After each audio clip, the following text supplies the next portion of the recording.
본문 내용이죠. 원래 요한복음이 몇 개 단락으로 되어 있는데 1장부터 6장 그리고 7장부터 12장 이렇게 되어 있습니다. 12장 맨 마지막 부분이니까 실제로 요한복음에서 기록하고 있는 여러 가지 사건, 내용 이런 것들 중에서는 맨 마지막에 나오는 내용이고요. 13장부터는 성만찬 설교 등 여러 가지 설교 말씀들만 이어지고 있습니다. 우리가 지난주에도 예수님의 설교를 보았는데요. 나사로가 부활하는 그 기적을 행하신 다음에 주님이 두 가지 설교를 하셨어요. 그 두 번째 설교가 지금 본문입니다. 지난주에 보았던 첫 번째 설교에서는 내용이 어떻게 구성이 되어 있었냐면 어떤 상황이 나오고 주님의 말씀이 있었어요. 그래서 첫 번째는 헬라인들이 찾아오는 상황, 주님이 말씀하시고, 두 번째는 하나님께서 말씀하시는 상황, 그 다음에 주님 말씀하시고, 세 번째는 유대인들이 반문하는 그런 상황, 거기서 주님이 말씀하셨습니다. 지금 읽은 이 본문에서는 그런 방식으로 되어 있지는 않고요. 상황들이 앞에 몰려서 나옵니다. 두 개의 반응이 나오고 그 뒤에 예수님께서 세 가지 말씀하시는 내용이 나와요. 불행하게도 앞에 나오는 두 개의 사건은 다 예수님을 믿지 않는 그런 반응들입니다. 그래서 37절부터 43절까지 도대체 어떤 반응이 있었는지, 두 가지 상황이 무엇인지, 무엇이 불신앙적인 반응이었는지를 첫 번째, 두 번째 먼저 보려고 해요. 일단 37절에 보시면 이렇게 되어 있죠. 이렇게 많은 표적을 그들 앞에서 행하셨으나 그를 믿지 아니하니, 그러니까 예수님을 믿지 않았다 이렇게 나온 거예요. 그런데 이 믿지 않았다고 하는 반응 앞에는 아주 중요한 설명이 덧붙여 있죠. 다시 한번 보세요. 37절에 이렇게 많은 표적을 그들 앞에서 행하셨지만 그럼에도 불구하고 믿지 않았다는 거예요. 앞부분에 어떤 내용들이 있었냐면 방금 말씀드린 것처럼 죽었던 나사로가 부활하는 사건이 있었죠. 그것만 있었던 것이 아니라 7장부터 이렇게 쭉 보시면 가는마다 현장에서 붙잡힌 여자를 이제 끌고 왔었죠. 예수님께서 사람들이 행했던 모든 죄를 알고 계심에도 불구하고 심판하지 않으시고 그들에게 삶의 기회를 새로 주시는 표적을 행하셨고, 또 태어날 때부터 맹인이 되었던 사람을 고쳐주시는 기적을 행하셨습니다. 또 나사로를 살려주셨고요. 1장부터 6장까지 나온 내용을 보면 가나온인 잔치 기적도 있었고요. 또 병든 사람들 고쳐주시는 기적도 있었고요. 또 오병이어 사건이나 바다 위를 예수님이 걸어오시는 그런 모습들도 있었습니다. 근데 이런 모든 표적들이 다 있었음에도 불구하고, 이런 은혜들을 많이 베푸셨음에도 불구하고, 그리고 수많은 설교를 하셨음에도 불구하고 맨 마지막 최종적인 반응은 무엇이었느냐? 믿지 않았다는 겁니다. 그러니까 이 사람들이 믿지 않았다고 하는 것은 근거가 없어서가 아니라 믿지 않기로 마음을 먹은 거죠. 믿지 않기로 결심을 한 겁니다. 본인들은 다르게 얘기할지도 모르겠어요. 믿지 않을 수도 있는 거 아니냐 이렇게 얘기할지도 모르겠어요. 그런데 이런 수많은 은혜와 기적들이 있었음에도 불구하고 최종적인 반응이에요. 그러니까 중간중간에 있었던 반응이 아니고요. 지금은 결국 맨 마지막에 어떻게 하기로 했는가 이렇게 하기로 한 겁니다. 믿지 않기로 이렇게 결심을 한 거예요. 이 요한복음 1장부터 6장까지 단락도 보시면 1장부터 6장의 맨 끝에 보면 6장 맨 마지막에 보면 그렇게 돼 있어요. 예수님이 오병이어 기적을 행하시고 5,000명이나 다 먹여주셨죠. 그리고 심지어 주님께서 자기 자신을 생명의 떡으로 다 주시겠다, 목숨까지 다 주시겠다 이렇게 말씀하시니까 사람들이 보였던 최종적인 반응이 뭐였냐면 6장 끝에 보면 다 떠나가는 겁니다. 그래서 주님께서 슬프게 제자들에게 물으시잖아요. 너희도 갈 것이냐 이렇게 물으십니다. 참 그게 안타깝고 슬픈 장면이죠. 지금도 마찬가지예요. 12장까지 모든 기적을 행하셨지만 결국 최종적으로는 다 주님을 버리고 떠나는, 믿지 않는 그런 모습이 나온 거예요. 여기에 대해서 이제 설명을 합니다. 그럼 도대체 이런 사건은 왜 벌어진 것인가? 여기에 대해서 해석하고 평가를 하는데 38절에 보면 이사야의 말씀이 성취된 것이다 그렇게 설명을 하고 있어요. 그러니까 사도 요한이 복음서를 기록하면서 이런 믿지 않는 상황을 이렇게 인용합니다. 38절을 보세요. 이는 선지자 이사야의 말씀을 이루려 하심이라. 이르되 주여 우리에게서 들은 바를 누가 믿었으며 주의 팔이 누구에게 나타났나이까 하였더라. 주님의 팔이 나타나고 능력이 나타나고 기적이 있었지만 그게 도대체 무슨 소용이 있습니까? 우리가 아무리 주의 복음을 증거해도 아무도 믿지 않는데 이게 무슨 소용이 있습니까? 그렇게 이사야가 이야기했던 거예요. 이사야가 이 선포를 할 때에는 이사야가 살던 당시 사람들이 불신앙으로 행동했기 때문에 그렇게 이야기한 겁니다. 근데 그 내용이 당시 상황에 대한 해석일 뿐만 아니라 예수님 때 사람들이 보이는 그 반응에 대한 예언이기도 해요. 우리가 조심해야 되는 건 이게 과연 예수님 당시에 대한 예언뿐일까? 우리들이 보이는 반응에 대해서도 예언하고 있는 것은 아닌가를 우리가 늘 조심해야 됩니다. 그러니까 이사야의 말씀이 지금 현재 우리가 보이는 반응 안에서도 성취가 되고 있다. 이런 모습이 되어서는 안 되는 거죠. 여러분, 우리가 다 잘 알지만 내가 예수님을 믿지 않기로 결정하는 것, 주님이 요구하시는 것에 따르지 않기로 불신앙적인 선택을 하는 것, 그 결정을 하는 것은 이래도 그만 저래도 그만 그럴 수도 있지 이렇게 받아들일 수 있는 단순한 선택이 아닙니다. 취사 선택하는 것이 아닙니다. 그건 죄를 짓는 것입니다. 그리고 심판을 면할 수 없는 아주 심각한 죄를 저지르는 것입니다. 그냥 단순한 실수가 아니라 선택 중에 한 가지를 하는 것이 아니라 하나님 앞에서 아주 중대한 죄를 범하는 것이라는 것을 우리가 늘 생각해야 돼요. 이 부분과 관련해서 이런 반응과 관련해서 왜 이들이 이렇게 불신앙적인 선택을 하게 되었는지 다시 요한이 설명을 했습니다. 39절에 보면 이유를 설명을 하는데 이렇게 되어 있죠. 그들이 능히 믿지 못한 것은 이 때문이니 곧 이사야가 다시 일렀으되 그들의 눈을 멀게 하시고 그들의 마음을 완고하게 하셨으니 이는 그들로 하여금 눈으로 보고 마음으로 깨닫고 돌이켜 내게 고침을 받지 못하게 하려 함이라 하였음이더라. 이사야가 뭐라고 설명했냐면 아주 간단하게 설명했어요. 하나님께서 그들의 눈을 멀게 하셨다. 하나님께서 그들의 마음을 완고하게 하셨다. 그들이 고집부리는 마음을 갖게 하셨다. 그래서 망하게 하셨다는 거예요. 그러니까 이거를 그냥 얼핏 보면 모든 책임이 하나님에게 있는 것처럼 들릴 수도 있어요. 근데 그런 뜻은 아닙니다. 그러니까 이 이스라엘 사람들이, 유대인들이 나는 어떻게 해서든 예수님을 잘 믿고 싶고 어떻게 해서든 순종하고 헌신하고 싶은데 그게 내 본심인데 하나님께서 나를 믿지 못하게끔 억지로 끌어다가 불신앙하는 사람이 되게 하셨다. 이런 뜻은 아닙니다. 여러분, 이걸 우리가 씨 뿌리는 비유 같은 경우에도 보면 예수님이 그렇게 말씀하시잖아요. 비유로 말씀하시는 이유는 못 알아듣게 하기 위해서, 회개하지 못하게 하기 위해서로 말씀하시거든요. 그리고 난 다음에 주님이 남아있는 사람들에게는 다 해석을 해주세요. 그러니까 주님 말씀을 듣고 못 알아듣겠으면, 믿음이 잘 안 생기면 더 남아있으면 됩니다. 그리고 예수님께 질문을 하고 은혜를 구하면 되는데 그렇게 하지 않는 거죠. 그렇게 하지 않는 거예요. 그래서 결국 불신앙으로 그냥 끝나버리는 거예요. 근데 이 장면에서, 이 설명에서 우리가 그들이 왜 믿지 않았을까, 그 이유에 대한 설명을 듣는 것보다는 다른 측면을 우리가 더 중요하게 알 수 있는 부분이 있습니다. 그러니까 사람들이 불신앙으로 반응했다는 것을 통해서 알 수 있는 점이 있어요. 그게 뭐냐면 하나님이 그들을 선택하지 않았다는 사실을 알 수 있습니다. 그러니까 지금 이 설명하는 내용을 보면 이렇게 돼 있는 거예요. 하나님께서 기적은 베푸셨지만 그 기적이 하나님께서 역사하시는 은혜라고 하는 사실을 볼 수 있는 능력은 주지 않으셨다는 거예요. 그러니까 두 종류의 은혜가 있어요. 하나님이 무언가를 베풀어 주시는 은혜. 근데 이건 못지않게 더 중요한 건 뭐냐면 그게 하나님의 은혜라고 하는 사실을 깨닫는 은혜. 그래서 하나님 앞에서 믿음으로 살겠다고 결심하고 순종하기로 결심하는 은혜. 근데 이 두 번째 은혜를 하나님이 그들에게 주시지 않았다는 거죠. 그러니까 누군가가 기적이 풍성함에도 불구하고, 은혜가 풍성함에도 불구하고 믿음으로 반응하지 않는 걸 보면 우리가 그 장면 보고 알 수 있는 게 있어요. 아, 하나님이 저 사람을 선택하지 않으셨구나. 하나님이 저 사람을 버리기로 작정하셨구나. 우리가 그거를 알 수 있습니다. 우리가 다 함께 신앙생활을 하고 있기 때문에 누구나 다 마찬가지예요. 같이 더불어 지내고 있는 옆에 있는 사람들이 다 잘 되기를 원하죠. 저도 우리 성도들이 신앙생활을 열심히 하건 열심히 하지 않건, 주님 앞에 나와 기도하건 기도하지 않건 갖고 있는 바람들이 다 이루어지기를 원하고, 건강하기를 원하고, 또 형통하기를 원합니다. 근데 그건 단지 저희 바람일 뿐입니다. 이렇게 쳐다보면 알 수 있습니다. 아, 흥하겠구나. 아, 망하겠구나. 알 수 있습니다. 그 사람이 하는 행동을 보면 믿음으로 하는지 세속적으로 하는지를 보면 누구나 다 알 수 있거든요. 그러니까 아무리 목회자가 잘 되라고 빌어주어도 믿음으로 선택하지 않는데 어떻게 흥하겠습니까? 복은 목회자가 주지 않아요. 목회자가 아무리 축복을 해주어도 하나님이 복 주십니다. 그러니까 하나님 앞에 온전히 서 있지 않는데 어떻게 복을 받겠어요? 그러니까 보면 압니다. 그러니까 우리가 이 이사야가 이야기한 것처럼 하나님께서 이스라엘 백성들에게 그렇게 많은 은혜를 베풀어 주셨는데 그럼에도 불구하고 그들이 믿지 않는 모습을 보면서 아, 하나님께서 저들의 눈을 가려버리신 거구나. 하나님께서 그들의 눈을 뜨게 하는 은혜는 주시지 않은 거구나. 저들은 결국 은혜를 받지 못할 사람들, 심판받을 사람들에 불과하구나. 이렇게 이야기한 거예요.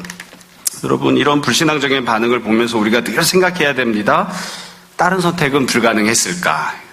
그렇게 은혜를 많이 받았는데, 그렇게 많은 은혜를 받았는데 다 토해내버리는 그런 선택을 하는 것 말고 다른 길은 없었는가를 늘 생각해야 됩니다. 더 많이 이야기하면 더 많이 무거워지기 때문에 이 정도 얘기하고 넘어가려고 합니다. 두 번째 불신앙 반응이 41절부터 43절까지 나옵니다. 아마 여러분 들으시면서 느끼시겠지만 제가 상당히 절제하고 지금 이야기하고 있습니다. 너무 특히 무거운 내용이어서 두 번째 불신앙 내용이 41절에 43절에 나와요. 이 41절부터 43절에 보면 두 번째 종류가 나오는데 42절을 보세요. 그러나 관리 중에도 그를 믿는 자가 많되 바리새인들 때문에 드러나게 말하지 못했다. 그러니까 겉으로는 모른 척하는 거예요. 근데 속으로는 믿음을 갖고 있었는데 겉으로는 모른 척하는 그런 모습만 보이고 있는 거죠. 참 이게 두 번째 불신앙 하는 사람들이었어요. 그럼 이들이 왜 이렇게 했는가? 42절 끝에 보면 이렇게 되어 있어요. 이는 출교를 당할까 두려워함이라. 출교를 당할까 봐 두려워했기 때문이다. 이렇게 설명을 했어요. 그러니까 경제적인 이유, 사회적인 이유, 내가 뭔가 손해를 봐야 되니까 내가 믿음을 갖고 있다는 것을 겉으로 표출하지 못한 거죠. 이건 뭐 단순히 표출을 하지 못했다 이런 정도로만 이해하는 게 아니라 그러니까 믿음을 갖지 않는 이유가 내가 원하는 무언가를 얻는데 회방이 되거나 방해가 된다고 생각했기 때문에 믿음을 갖지 않는 거예요. 예수를 믿는 것보다는 다른 게 더 유익하다고 생각해서 이렇게 한 거죠. 근데 이 부분에 대해서 하나님께서는 아주 단호하게 설명을 하십니다. 43절을 보면 굉장히 두려운 평가가 나와요. 43절을 보세요. 그들은 사람의 영광을 하나님의 영광보다 더 사랑하였더라. 이거 굉장히 무섭고 단호한 표현입니다. 우리가 바라는 평가는 이런 거예요. 사실은 우리는 어떻게 생각하냐면 43절에 출교를 당할까 두려워서 이렇게 했다. 출교를 당할까 두려워서 그렇게 행동할 수도 있는 거 아닙니까? 사람이 다 누구나 어떻게 사회에서 벗어나서 삽니까? 어떻게 누구나 다 경제적인 손실을 감내하면서 신앙생활을 합니까? 그러니까 43절이 이렇게 나오기를 원해요. 우리는 그들은 참 많이 고민을 했지만 어쩔 수 없이 부득이하게 그런 선택을 했다. 그래서 하나님께서 그것을 양해해 주셨다. 이렇게 나오기를 원해요. 근데 하나님께서는 훨씬 더 잔인하게 객관적으로 딱 말씀하세요. 너희는 출교가 무서워서 그렇게 행동을 했지. 그것은 사람의 영광을 하나님의 영광보다 더 사랑한 것이다. 너는 나를 사랑하지 않아. 하나님께 단호하게 딱 잘라서 말씀하신 거예요. 여러분, 우리가 주님 앞에 서면 결국 이런 평가를 듣게 될 겁니다. 우리가 다 교회는 다 좋게 권면을 해주잖아요. 저도 가급적 좋게 권면을 해주려고 하거든요. 불신앙의 길을 가요. 세상적인 욕심을 부리는 길을 가요. 그래도 목사가 축복해 주기를 원하거든요. 성도들은. 그래서 어떻게든 축복해 주려고 합니다. 근데 목사가 축복해 주면 뭐 하겠어요? 하나님께서 명확하게 말씀하신다고요. 너는 나를 사랑하지 않아. 그렇게 말씀하신다고요. 너는 사람의 영광을 하나님의 영광보다 더 사랑해. 네가 하나님의 영광이 무엇인지를 몰라서 천만에 내가 너에게 얼마나 수많은 은혜를 베풀어 주었는데 네가 몰라서 그랬다고 천만에 부득이해서 천만에 네가 그게 없으면 정말로 살 수가 없었을까? 다른 것들에서 내가 얼마든지 채워줄 수 있었는데 너는 나를 사랑하지 않아. 그래서 너는 그 길을 간 것이야. 하나님께서 아주 명확하게 딱 잘라버리세요. 이게 참 무서운 표현입니다. 우리가 만약에 이렇게 저렇게 살았는데 삶을 살아가는 순간순간에는 어쩔 수 없이 그랬습니다. 부득이하게 그랬습니다. 다른 모든 사람들도 다 그랬습니다. 그래서 그렇게 살았는데 나중에 주님 앞에 섰을 때 주님께서 이렇게 말씀하시면 정말 그건 두려운 일이죠.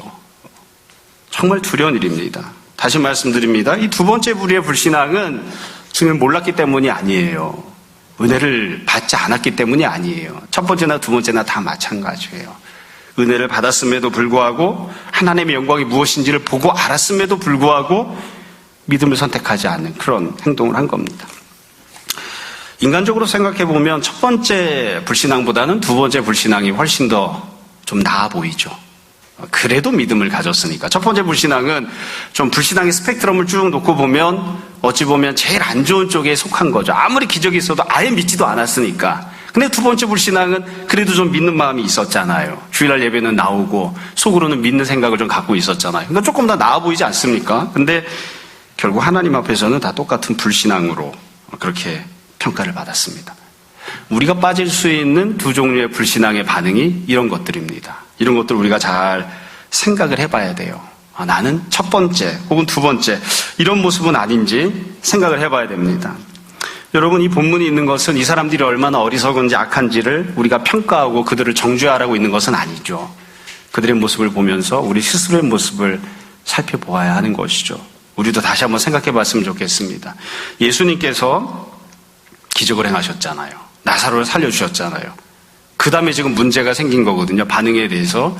여러분, 우리도 스스로 한번 생각해 봅시다. 주님께서 우리에게 은혜를 베풀어 주신 다음에 나사로의 부활이든 맹인이 눈을 뜨는 것이든 건강을 회복하는 것이든 대학을 합격한 것이든 사업이 잘 된 것이든 여하튼 주님께서 우리에게 은혜를 베풀어 주신 다음에 우리는 어떤 반응을 합니까? 우리는 어떤 반응을 보였습니까? 여지껏은 그렇게 안 했지만 내가 주님 앞에 한 걸음 더 가까이 나아가겠습니다. 여지껏은 나를 위해서 살았지만 이제는 한 번이라도 더 교회에 나오겠습니다. 한 번이라도 더 주님을 섬기겠습니다. 우리가 그런 반응을 보이는지 아니면 별다른 반응의 변화가 없는데 그런 모습인지를 우리가 잘 생각해 봐야 됩니다.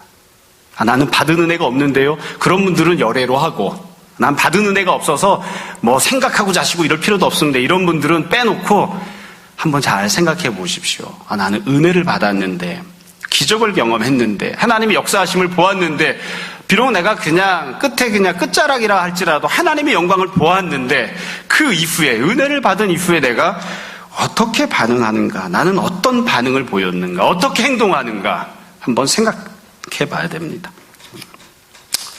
이게 첫 번째 내용입니다. 두 번째는 이제 예수님께서 말씀하시는 내용이 나와요. 주님께서 이제 설교하시는 내용들이 나오는데 언제나 그렇지만 사실 사람들이 보이는 반응보다 예수님께서 설교하시는 게 훨씬 더 중요합니다. 이게 이제 본질적인 내용이죠. 지금 주님께서 하시는 내용은 이 나사로의 죽음과 관련된 설명이기도 하고 동시에 12장까지 나오는 모든 내용에 대한 전체적인 그런 설명 또 말씀이 되기도 하는 거죠. 이 본문 안에 보면 크게 세 가지 내용이 들어있습니다. 그냥 쭉 읽어도 내용이 굉장히 단순하고 명료합니다. 헷갈리거나 어려울 부분이 하나도 없어요. 그래서 그냥 쭉쭉쭉 첫 번째, 두 번째, 세 번째 읽고 제가 간단하게 말씀드리려고 해요. 첫 번째 내용이 44절에 46절이에요. 이렇게 말씀하세요. 44절. 예수께서 외쳐 이르시되 나를 믿는 자, 나를 믿는 것이 아니요 나를 보내신 이를 믿는 것이다. 나를 보는 자, 나를 보내신 이를 보는 것이니라. 그 주님께서 하시려고 하는 말씀 첫 번째가 46절에 나옵니다. 나는 빛으로 세상에 왔다. 물론 나를 믿는 자로 어두움에 거하지 않게 하려 함이로라. 그러니까 예수님께서 처음 말씀하신 내용은 뭐냐면 예수님은 빛으로 오신 거예요. 그 목적이 무엇이냐면 빛을 우리에게 주시기 위해서예요. 뒤집어 이야기하면 여기 본문에 나온 것처럼 그럼 현재 원래 우리가 갖고 있던 우리의 모습은 무엇인가? 우리는 어둠이었습니다. 우리는 어둠 속에 있었고 어둠 가운데 살았습니다. 여러분 가나마다 현장에서 붙잡힌 여자 사건을 한번 생각해 보세요. 그 여자는 어둠 속에서 살다가 모든 사람이 모를 거라고 생각했는데 현장에서 잡혔잖아요. 자기가 짓던 죄가 현장에서 드러났잖아요. 사람들이 끌고 왔죠. 예수님 앞에 서서 다 사람들이 돌로 그 여자를 쳐서 죽이려고 했습니다. 그런데 주님께서 이렇게 말씀하셨죠. 죄 없는 사람이 먼저 돌을 들어 쳐라요. 그 순간 사람들이 다 뿔뿔이 흩어졌죠. 사람들은 자신들이 어둠 속에 있다는 사실을, 자신들이 죄를 짓고 있다는 사람들을 누구도 모를 줄 알았어요. 주님이 다 알고 계십니다. 정말로 죄가 없어?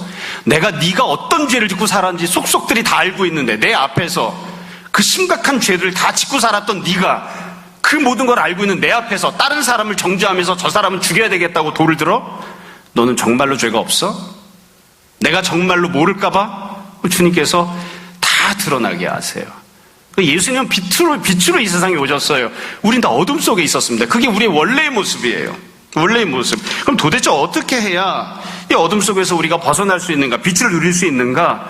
주님 말씀하신 그대로입니다. 주님을 믿는 것, 주님을 보는 겁니다. 나는 발광체가 아니에요. 내가 스스로 빛을 만들어낼 수가 없어요. 다른 데서 해결책을 찾을 수가 없어요. 예수님을 보고 예수님을 믿는 것을 통해서만 우리가 어둠에서 벗어날 수 있습니다. 이게 주님이 첫 번째 하신 말씀이에요. 안 어렵죠? 두 번째 말씀 47절 48절입니다. 47절 사람이 내 말을 듣고 지키지 아니할지라도 듣지도 않고 지키지도 않는 거예요. 들은 다음에 지키지 않는 것도 포함되고요. 내가 그를 심판하지 아니하노라. 내가 온 것은 세상을 심판하려 함이 아니요 세상을 구원하려 함이로라. 이 두 번째도 예수님 아주 명확하게 말씀하십니다. 예수님 이 땅에 오신 목적은 무엇인가? 구원을 베푸시기 위해서입니다. 주님은 구원을 주시는 분이십니다.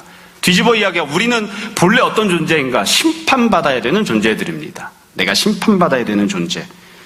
그럼 우리는 예수님이 구원을 주러 이 땅에 오신 거니까 심판을 안 받는가? 그렇지 않아요. 48절에 보면 이렇게 돼 있죠. 나를 저버리고 내 말을 받지 아니하는 자를 심판할 리가 있으니 곧 너의 한 그 말이 마지막 날에 그를 심판하리라. 마지막 날 심판이 있습니다. 근데 이게 한편으로 생각하면 참 안타까운 점이에요. 심판이 없는 게 아니라 있어요. 근데 언제 있냐면 마지막 날에 있어요. 지금 죄를 짓고 있는데 지금 당장 심판을 하진 않아요. 주님께서 구원을 주시는 분이시기 때문에. 그래서 어찌 보면 일정 부분 죄를 지음에도 불구하고 당장 심판을 받지 않고 있다는 이 사실이 현재 주님의 구원을 우리가 누리고 있다는 걸 뜻합니다. 주님께서 봐주고 계신 거예요. 근데 이렇게 봐주고 있다는 것, 은혜를 베풀고 있다는 것, 심판을 연기해주고 있다고 하는 것을 당장 심판을 받지 않기 때문에 자기가 결국에 끝까지 심판을 안 받는다는 착각을 하거든요. 이게 항상 문제가 되는 거죠. 항상 문제가 돼요. 그래서 어찌 보면 현실 속에서는 죄를 지었을 때 당장 심판받는 게 더 큰 은혜를 받는 길인지도 모르겠어요. 근데 주님께서 그렇게 안 하세요. 맨 마지막 날에 심판이 있습니다. 맨 마지막 날에. 예수님 우리에게 구원을 베풀어 오신 거예요. 그럼 어떻게 해야 그럼 우리가 구원을 받는가? 예수님의 말씀을 받는 겁니다. 예수님의 말씀을 받고 예수님의 말씀을 지키는 사람이 되는 것. 그것만이 우리가 구원을 받는 거예요. 마지막 세 번째로 말씀하시는 게 49절부터 50절까지 나옵니다. 49절. 내가 내 자유로 말한 것이 아니요 나를 보내신 아버지께서 내가 말할 것 이를 것 친히 명령하 주셨으니 나는 그 명령이 영생인 줄 아노라. 예수님이 이 땅에 오신 목적은 영생을 주시기 위해서입니다. 앞에 나왔던 나사로 사건을 생각해 보시면 부활과 영생을 주시기 위해서 예수님이 이 땅에 오셨습니다. 그럼 뒤집어 이야기하면 우리의 현재 상황은 어떠한가? 우리의 현재 상황은 우리는 죽음에 처해 있는 사람들입니다. 죽음을 피할 수 없는 사람들. 50절 끝에 가면 이렇게 말씀하셨죠. 그러므로 내가 이르는 것은 내 아버지께서 내게 말씀하신 그대로니라 하시니라. 도대체 어떻게 해야 죽음이라고 하는 우리의 본래적인 모습에서 벗어나서 구원을 받을 수 있는가? 해답은 간단합니다. 예수님 말씀이 하나님 말씀이심을 믿고 그 말씀대로 순종하는 사람이 되어야 됩니다. 그래야 구원을 받을 수 있죠. 예수님께서 하셨던 말씀을 놓고 보면 신앙생활하고 있는 우리들이 보면 어찌 보면 지극히 당연한 말씀만 하신 것처럼 생각할 수도 있어요. 세 가지 내용 말씀하신 거예요. 예수님이 이 땅에 왜 오셨는가? 첫 번째, 빛을 주시기 위해서. 두 번째, 구원을 주시기 위해서. 세 번째, 영생을 주시기 위해서입니다. 뒤집어 이야기하면 우리는 도대체 본래 어떤 존재인가? 우리는 본래 어떤 존재인가? 첫 번째, 우리는 어둠이고요. 두 번째, 우리는 심판을 받아야 되고요. 세 번째, 우리는 죽음에 속해 있습니다. 나사로 사건이 그걸 보여줘요. 나사로만 죽은 게 아니에요. 너도 조금 있으면 죽을 거예요. 죽음을 피할 수 있는 사람이 아무도 없으니까 이미 죽은 사람, 앞으로 죽을 사람, 두 종류의 사람만 있죠. 이미 어둠 속에 있는 사람, 이미 심판을 받은 사람, 앞으로 심판을 받을 사람, 그런 종류의 사람들만 있는 거예요. 우리는 다 어둠 속에 있는 자들, 심판을 피할 수 없는 자들, 지금 받건 나중에 받건, 그리고 다 죽음에 처하게 될 그런 존재들인 거예요. 그래서 결국 주님께서 말씀하신 이 내용을 가만히 보면 현재 네가 어떤 사람인지를 잘 알고 그 모습에서 벗어나야 된다고 말씀하세요. 내가 어떤 존재인지를 잘 깨닫고 내가 지금 어떤 처지인지를 잘 알고 거기에서 벗어나야 돼요. 그 모습 그대로 살면 안 돼요. 벗어날 수 있는 힘이 우리에게 있는가? 없다. 벗어날 수 있는 능력이 우리에게 있는가? 없다. 그거 어떻게 해야 되는가? 도대체 어떻게 어둠에서 심판에서 죽음에서 벗어날 수 있는가? 예수 그리스도를 향한 태도를 바꾸는 겁니다. 죽음의 문제가 있을 때 내가 죽음과 씨름을 해서 해결할 수가 없으니까 죽음을 향한 내 태도를 바꾸는 게 아니라 예수 그리스도를 향한 태도를 바꾸는 거예요. 예수 그리스도를 믿고 의지하고 신뢰하는 주님께 소망을 두는 주님을 향한 태도를 바꾸는 거예요. 그것만이 어두움에서 심판에서 죽음에서 벗어나는 길이에요. 그게 주님 말씀하십니다. 그게 우리가 예수님 믿는 거잖아요. 예수님 믿는다고 하는 것은 어떤 종류의 문제가 되었든지 간에 내가 갖고 있는 본래적인 문제, 내 힘으로 피할 수 없는 운명적인 심판, 이 모든 것들에서 벗어나려고 하면 그것들과의 관계를 바꾸는 게 아니라 예수님과의 관계를 바꾸는 거예요. 넌 예수님을 어떻게 생각하는데? 너 예수님께 어떻게 하는데? 넌 예수님께 과연 은혜를 받고 있는지?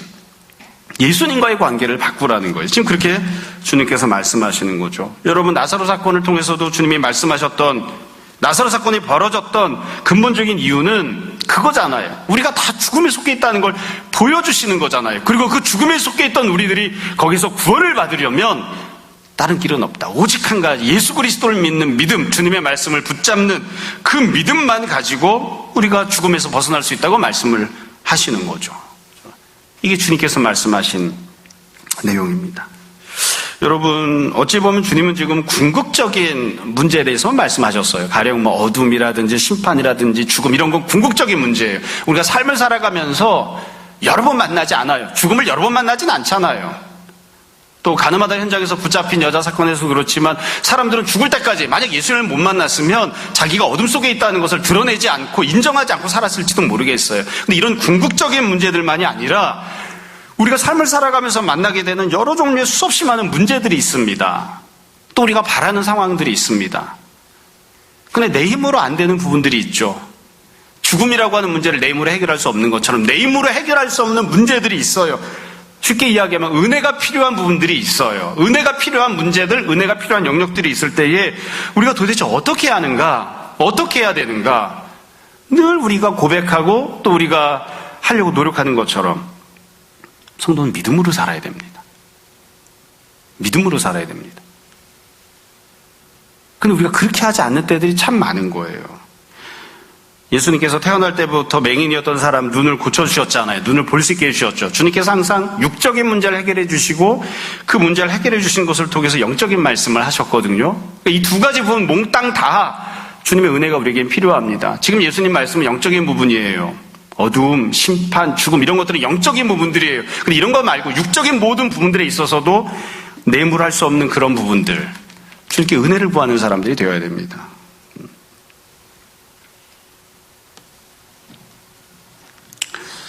결국 영적으로 맹인이라고 하는 건 내가 어둠에 있다는 걸 잘 모르는 거죠. 내가 심판당할 존재라는 걸 그렇게 깊이 인식하지 않는 거예요. 영적으로 맹인이어서 그렇습니다. 그래서 눈을 떠야 됩니다. 눈을 뜨면 아, 내가 어둠 속에 있구나. 내가 심판을 받게 되었구나. 내가 죽음을 피할 수가 없구나. 그거를 보게 돼요. 그 눈을 떠야 돼요. 그리고 다시 한 번 더 눈을 뜨면 오직 예수님 한 분만이 이 모든 문제에서 나를 구원하고 건지실 수 있구나. 그걸 보게 됩니다. 그리고 주님을 향해서 믿음을 갖는 반응을 해야 되는 거죠. 육적인 모든 문제도 마찬가지예요. 교회에서 성도들에게, 우리들에게 저도 가끔씩 권면하고 옆에 있는 다른 성도들 볼 때도 권면할 때가 있어요. 내가 갖고 있는 힘으로 도저히 해결할 수 없는 문제를 우리가 만날 때가 있습니다. 건강의 문제건, 진로의 문제건, 인간관계의 문제건. 맨날 이야기해서 미안하긴 하지만 아이가 공부를 해요. 공부를 해서 얘가 갖고 있는 지적인 능력이나 공부한 수준이나 이걸 가지고서는 옆에서 이렇게 객관적으로 봤더니 최상치가 5등이에요. 1등을 해야 되겠어요. 어떻게 해야 될까요? 5등을 하고 만족해야죠. 아니면 은혜를 구해야 됩니다. 은혜를. 만약에 돈을 10억 갖고 있는 사람이 1억짜리 건물을 사려고 해요. 뭐가 문제예요? 기도 안 해도 됩니다. 그냥 사면 됩니다. 그럼에도 불구하고 우리가 기도하는 건 또 다른 문제들이 또 생기거든요. 근데 내가 돈이 5천만 원밖에 없는데 1억짜리를 사야 돼요. 그럼 어떻게 해야 되죠? 깨달아야 돼요. 내가 갖고 있는 게 5천만 원밖에 없다는 것을. 그리고 은혜를 구해야 됩니다. 그래서 문제는 물론 내가 할 수 있는 최선을 다해서 공부하고 노력하고 돈을 벌고 어떻게든 이 문제를 내가 해결하기 위해서 모든 힘을 다 쏟아 부어야 되지만 그것만으로 해결할 수 없다는 사실을 인식하고 일단 거기서 눈을 떠야 돼요. 그리고 주님과의 관계를 바꿔야 됩니다. 성도가 살아가는 삶의 모습이에요. 성도 그렇게 살아야 됩니다. 근데 그런 믿음이 없는 거예요. 없는 거예요. 365일 24시간 그 문제를 해결하기 위해서 내가 모든 걸 투자해도 해결을 못해요. 그런 문제를 만났으면, 그런 문제가 있으면, 그런 상황이 있다는 걸 내가 인식하면 일단 그 상황을 정확하게 인식을 해야 돼요. 그렇다면 시간을 내려놔야 돼요. 주님 앞에. 돈도 주님 앞에 내려놔야 돼요. 그리고 주님께 은혜를 구해야 돼요. 근데 그렇게 안 하는 거예요. 그렇게 안 하는 거예요. 그래서 결국 나중에 보면 이사야의 예언이 성취가 되었다고 이야기하잖아요. 네가 그렇게 믿음 없이 행동할 것을 이사야가 미리 예언했어. 그렇게 이야기를 하잖아요. 참 이게 불행한 일인 거죠. 그래서 결국 수많은 기적을 경험했음에도 불구하고 나사로가 어떻게 살아나겠습니까? 주님이 살려주셨잖아요. 태어날 때부터 맹인인 사람이 어떻게 눈을 뜨겠어요? 주님이 눈을 뜨게 해주셨잖아요. 그러면 다른 여러 종류의 문제들에 대해서도, 영적인 궁극적인 문제뿐만 아니라 모든 문제들에 대해서도 주님의 은혜를 구하고 믿음으로 살겠다고 하고 주님께 소망을 두고 이렇게 해야 되는데 이렇게 안 하는 거죠. 계속 세상에 남아 있습니다. 그러니까 믿음이 없는 거예요. 그런 모습을 보면 우리가 다 아는 거예요. 하나님이 너를 버리셨구나. 이거 뭐 대단한 예언의 은사를 받아서 하는 게 아닙니다. 행동하는 것을 보면, 믿음으로 행동하는지 세상적인 행동을 하는지를 보면 너 이번에 망하겠구나. 너 이번에 안 되겠구나. 설령 이번에 돼도 결국 그게 너에게 유익을 주지 못할 거야. 결국 다 내려놓게 되겠구나. 우리가 얼마든지 알 수 있어요. 얼마든지. 제 말씀을 정리하겠습니다. 내용은 어렵지 않아요. 제가 오늘 본문 내용 말씀드린 것처럼 본문은 맨 앞에 불신앙적인 행동하는 두 가지가 나오고요. 그리고 예수님께서 말씀하시는 예수님의 설교가 있었습니다. 정리해서 꼭 우리가 기억했으면 좋겠는 것 세 가지만 말씀드릴게요. 첫 번째는 역시 본문이 담고 있는 내용입니다. 여러분, 우리 불신앙으로 행동하면 안 됩니다. 그렇게 반응해서는 안 됩니다. 믿음으로 반응하는 사람들이 되어야 됩니다. 은혜를 받았으면, 주님께서 베풀어 주신 은혜를 받았으면 은혜에 완전히 합당하게 행동하지는 못해도 주님 앞에서 은혜에 부합하는 모습으로, 조금 더 믿음을 갖는 모습으로 그렇게 행동해야 됩니다. 그런 반응이 없는 사람, 은혜를 받았지만 주님을 사랑하지 않는 사람, 뭐 어떻게 할 방법이 없습니다. 이 본문을 보면서 제가 이 사람들은 간단한 것 같아요. 이분들은 주님을 사랑하지 않는구나. 주님을 사랑하지 않는데 이 사람들에게 무슨 헌신을 요구하고 순종을 요구하겠어요. 그렇죠? 우리가 대학 다닐 때나 고등학교 다닐 때나 늘 이야기했던 거거든요. 요즘은 뭐 그런 얘기 잘 안 하지만 우리가 요즘 선거하잖아요. 선거하는데 정치하는 사람들 이렇게 보면서 저들은 민족을 사랑하지 않는구나. 이 나라를 사랑하지 않는구나. 뭘 요구하겠어요? 민족을 사랑하지 않는 사람들에게. 그들에게 어떻게 헌신을 요구합니까? 저 사람은 교회를 사랑하지 않는구나. 교회를 사랑하지 않는데 어떻게 청소하라고 합니까? 뭘 요구하겠어요? 우리는 어떠한가를 늘 생각했으면 좋겠습니다. 우리는 과연 은혜를 받은 이후에 믿음으로 행동하는가? 믿음으로 행동하는가? 두 번째는 여러분, 우리가 예수님과의 관계를 바꾸기 위해서 늘 노력하는지, 예수님을 믿는, 주님께 소망을 두고 살아가는 사람들인지를 늘 생각했으면 합니다. 아까 말씀드렸던 것처럼 나는 죽음의 문제는 예수님을 통해서 해결을 봤어. 난 천국 갈 거야. 다른 것들은 다 내 마음대로 해도 돼. 우리가 혹시 그렇게 생각하고 살아가는 건 아닌지, 힘들고 어려울 때, 은혜가 필요할 때 주님 앞에 나와서 기도해야 됩니다. 주님의 은혜를 구해야 됩니다. 영적인 문제이건 육적인 문제이건 주님의 은혜를 구하는 우리가 되었으면 좋겠습니다. 마지막 세 번째는 어쩌면 이게 제일 현실적인 적용점인지도 모르겠습니다. 설교를 준비하면서 그리고 본문을 보면서 제일 의아스러웠던 것 중에 하나는 참 예수님은 독특하신 것 같습니다. 마음이 정말 넓으세요. 여러분, 앞부분에 나왔던 건 불신앙하는 반응이었잖아요. 저 같았으면 불신앙으로 반응하는 것이 얼마나 큰 죄인지를 지적하고 불신앙으로 행동한 사람들이 어떤 심판을 받는지를 말씀하실 것 같은데 예수님은 한마디도 거기에 대해서는 하지 않습니다. 그리고 은혜를 받는 것에 대해서, 복음에 대해서 또 말씀을 하세요. 불신앙으로 행동하고 있는 사람들에게 복음에 대해서 또 선포를 하세요. 내용도 믿음을 가지라는 내용이에요. 심판에 대한 내용이 아니에요. 그래서 세 번째로 드리고 싶은 말씀은 이겁니다. 아직 기회가 있습니다. 불신앙을 선택했고 불신앙적인 삶을 살아가고 있고 그래도 아직 기회가 있습니다. 우리가 믿고 있는 이 복음은 참 좋은 점이 있죠.